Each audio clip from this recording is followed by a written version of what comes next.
আচ্ছা, আপনারা সকলেই জানেন যে আমরা যারা যোগ্য চাকরিহারা তারা গোটা রাজ্য জুড়ে আমরা বিভিন্ন জায়গায় বিভিন্নভাবে মিছিল করছি, আন্দোলন করছি, জনমত গড়ে তুলছি। কারণ মানুষের কাছে আমাদের পৌঁছানোটাও দরকার।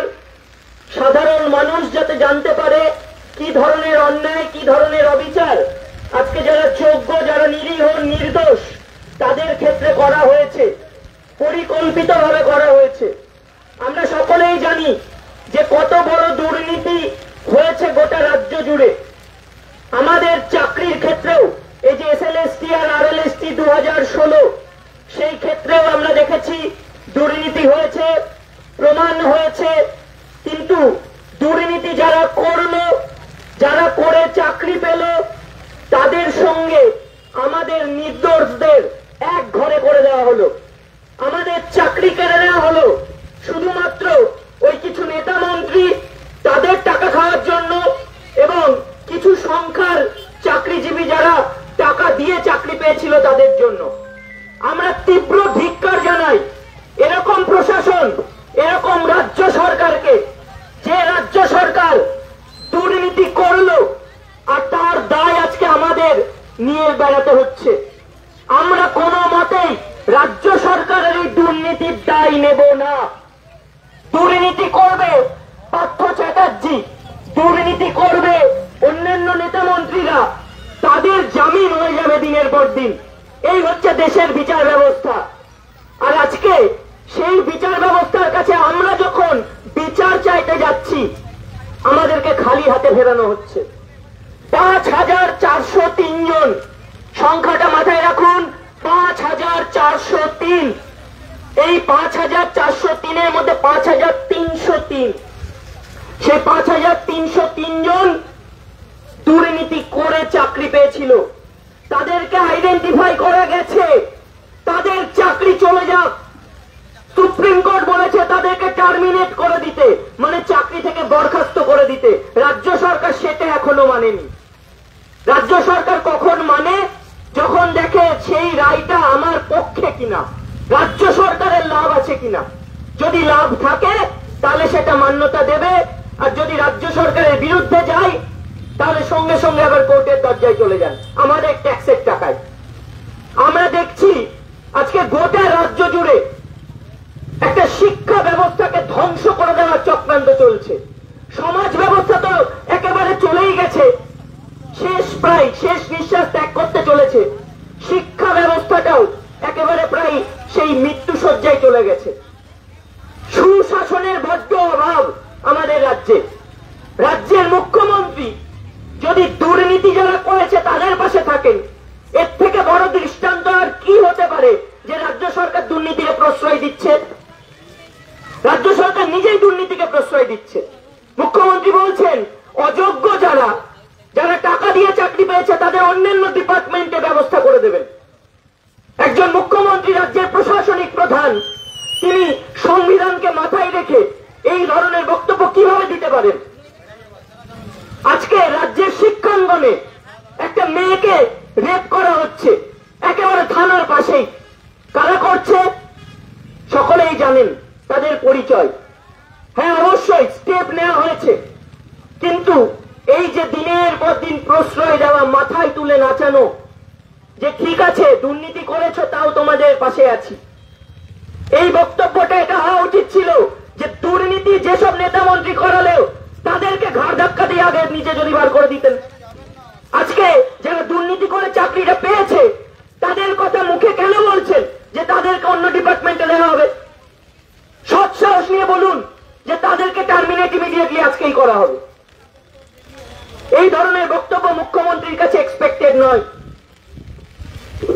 আপনি যখন বিরোধী নেত্রী ছিলেন তখন বিরোধিতা করতেন এবং তখন আমরা পছন্দ করতাম। সেই মানসিকতা নিয়েই আপনি মুখ্যমন্ত্রিত্ব করেন, আমরা সেটাই চাইবো। তাহলে বুঝবো যে রাজ্যে যারা বঞ্চিত, যারা যোগ্য, সুশাসন নেই, এই সমস্তর সাথে আপনি আছেন। আমরা রাজ্য সরকারের কাছে বারবার গেছি, মুখ্যমন্ত্রীর দ্বারস্থ হতে চেয়েছি, মুখ্যমন্ত্রীর সাক্ষাৎ চেয়েছি, কিন্তু উনি অযোগ্যদেরকে প্রশ্রয় দেন, যোগ্যদেরকে দেন না। আজকে কতদিন হয়ে গেল আমাদের অনশন চলছে, বিভিন্ন জেলায় জেলায় মিছিল চলছে, ধর্ণা চলছে, অবস্থান হচ্ছে, কিন্তু কোনো হেলদোল নেই। কারণ আমাদেরকে ভোট ব্যাংকের জন্য ব্যবহার করা হবে। আমাদেরকে ন্যায় বিচার দেওয়ার একটাই পথ, সেটা সুপ্রিম কোর্ট। আজকে আপনারা হয়তো অনেকেই জানেন না যে আমরা যখন কোনো বিচার পাই না, যখন অন্যায় হয়, আমরা তো কোর্টেই যাব, কিন্তু কোর্টেও আজকাল কিছু কিছু জন বসে আছেন, তারা কিন্তু বিচার দেন শুধুমাত্র শর্ত সাপেক্ষে এবং নিজের মত অনুসারে, যেটা হয়তো উনি কোন পার্টি বা কোনো কাউকে বিলং করেন সেটার কথা ভেবে। বলতে সত্যি লজ্জা লাগে যে একটা বায়াস জাজমেন্ট হয়, একটা প্রি ডিটারমাইন্ড জাজমেন্ট আগে থেকে ঠিক করা থাকে যে এটা আমাকে করতে হবে। কারা শিখিয়ে দেন জানি না, কারা পড়িয়ে দেন জানি না, কিন্তু এটাই হয়ে এসেছে। কারণ যখন শুনানি হয় তখন শোনেন না, আগে থেকেই ঠিক করে রেখেছেন যে এদেরকে ক্যান্সেল করে দেব। কাদের লাভ জানি না। আমাদের রাজ্যের মুখ্যমন্ত্রীর কাছে একটাই দাবি, আপনি অবিলম্বে আপনার কথা অনুসারে, যেটা অটোনমাস বডি, যদিও আমরা তার ছিটে ফোটাও দেখতে পাই না কোথাও, যে এসএসসি যদি অটোনমাস বডি হয়েই থাকে, তাহলে এসএসসি কেন পরীক্ষার নোটিফিকেশনের কথা নিজে উল্লেখ করলো না? এসএসসি কেন রিক্রুটমেন্টের ঘোষণা করলো না? এসএসসি চেয়ারম্যান কেন দিতে পারছেন না ওএমআর? এসএসসি চেয়ারম্যান কেন দিতে পারছেন না যোগ্য সার্টিফাইড তালিকা? কার রায়ে, কার নির্দেশে? এটা বুঝতে আমাদের দেরি হয় না। সমস্ত কিছুই মুখ্যমন্ত্রীর নির্দেশে হয়ে থাকে। তাই জন্য আমরা মুখ্যমন্ত্রীর দ্বারস্থ হতে চাই, সবসময় মুখ্যমন্ত্রীর দ্বারস্থ হতে চেয়েছি, আমরা এখনো চাইছি। আপনি আমাদের সঙ্গে দেখা করুন এবং আমাদের দাবিগুলো শুনুন। আমাদের দাবিগুলো একদম স্পষ্ট যে 8%, 14%, 8.5 আর 14.47, এই যে সংখ্যাটা, এদেরকে আপনি ইমিডিয়েটলি টার্মিনেট করুন। আগে কিসের এত জ্বালা? এদেরকে ইমিডিয়েট টার্মিনেট করুন। পরীক্ষায় বসতে পারবে না তার নোটিশ জারি করুন। আর পরীক্ষা যোগ্যদের জন্য নয়, পরীক্ষা দিতে হবে নতুন যারা এত বছর ধরে যারা নিয়োগ হয়নি, কোন নিয়োগ হয়নি রাজ্যে। আজকে রাজ্যে ভাবুন তো, আপনাদের ঘরে তো প্রচুর ছেলে মেয়েরা রয়েছে, তারা তো পড়াশোনা করে বড় হতে চাইছে, কিন্তু পড়াশোনা করে তারপর কি করবে? চাকরি আছে, একটা নিয়োগ হয়েছে লাস্ট 10 বছরে, কোনো কিচ্ছু নেই। আর যখনই নিয়োগের কথা হয়, সিট সংখ্যা অর্ধেকেরও অর্ধেক, তারও অর্ধেক, এত ভ্যাকেন্সি কম। আর কোনো কিছু হলে রাজ্যের ভাড়ে টাকা নেই, ভাড়ারে টাকা নেই। দেখুন, মানুষকে এটা বুঝতে হবে যে ক্ষুদ্র স্বার্থ নিয়ে চললে হবে না, বৃহত্তর স্বার্থে ভাবলে তবেই সমাজে কিছু পরিবর্তন সম্ভব। আমাদের মানসিকতাকে আগে পরিবর্তন আনতে হবে, আমাদের মানসিকতার পরিবর্তন দরকার, আমাদের ভাবনাটা আগে দরকার যে আমি কিছু অল্প কিছু পেয়ে সেটাতে সন্তুষ্ট থাকবো, নাকি আমার বাড়ির যে ছেলে মেয়েটা আজকে বেকার হয়ে বসে আছে, সঠিক শিক্ষা পাচ্ছে না, তার একটা চাকরি হোক, সেটা চাইবো। আমি তো চাইবো যে আমার বাড়ির কারোর একটা চাকরি হোক। আমাকে কিছু এমনি এমনি দিয়ে দেবেন আর ওই অল্প কিছুতে আমি সন্তুষ্ট থাকবো, এটা হতে পারে না, ওতে আমার সংসার চলে না। কিন্তু আমার বাড়ির কেউ একজন যদি পড়াশোনা করে চাকরি পাই, সঠিক শিক্ষাটা পাই, তাতে গোটা ফ্যামিলিটার লাভ। এগুলো আমাদের বুঝতে হবে। আমাদের দেখতে হবে আমার মেয়েটা বাড়িতে সুরক্ষিত কিনা। আজকে দেখুন, তামান্নার মতো একটা ছোট্ট মেয়ে, তাকে কিভাবে রাজনীতির শিকার হতে হলো। ওটা তো রাজনীতিরই শিকার। ভোটের দিন বোমা ফাটিয়ে তাকে মেরে ফেলা হলো। তার দায় নেবেন না? তার দায় নেবে না প্রশাসন? আজকে দিনের বেলা মানে শিক্ষাঙ্গনে সেখানে রেপ হচ্ছে, একেবারে থানার পাশে, তার দায় নেবে না সরকার? প্রশাসন তার জন্য ব্যবস্থা নেবে না? এদেরকে তো মাথায় তুলে রেখেছে সমস্ত ক্ষেত্রে। আজকে গোটা রাজ্য জুড়ে যদি দেখেন, শিক্ষা, স্বাস্থ্য, সমাজ ব্যবস্থা, সমস্ত কিছু তলানিতে ঠেকেছে। মুখ্যমন্ত্রী দায়িত্ব নিয়ে করুন না এগুলোকে ভালো, আপনি দায়িত্ব নিন না। আজকে থেকেই শপথ নিন যে এগুলোকে আপনি ঠিক করবেন। যারা দুর্নীতি করেছে ঘাট ধাক্কা দিয়ে বার করে দিন। আপনি মিডিয়ার সামনে এসে বলুন এ দুর্নীতি করেছে, তাই ওর শাস্তি হবে। আপনি সঠিক পদক্ষেপ নিন, আপনাকে দেখে অন্যরা শিখবে। এটাই তো হওয়া উচিত। আপনি তো রাজ্যের মুখ্যমন্ত্রী, সেখানে দাঁড়িয়ে আপনি যদি অপশাসনের সুরক্ষা দেন, আপনি যদি দুর্নীতি পরিচয় দেন। আপনি বলছেন যে যোগ্য অযোগ্য এক, কিছু নেই, যোগ্য অযোগ্য বুঝতে পারছি না। আর আপনার অটোনোমাস বডি সে যোগ্য আর অযোগ্য আলাদা বলে দিল। এটা কখনো হয় না। আমরা আপনার কাছে বারবার দাবি রাখছি 22 লক্ষ ওএমআর, আপনারা সকলেই জানেন এখানে যারা আছেন আমাদের ওএমআর কপিতে পরীক্ষা দিতে হয়, সেই ওএমআর গুলো উদ্ধার করা হয়েছে।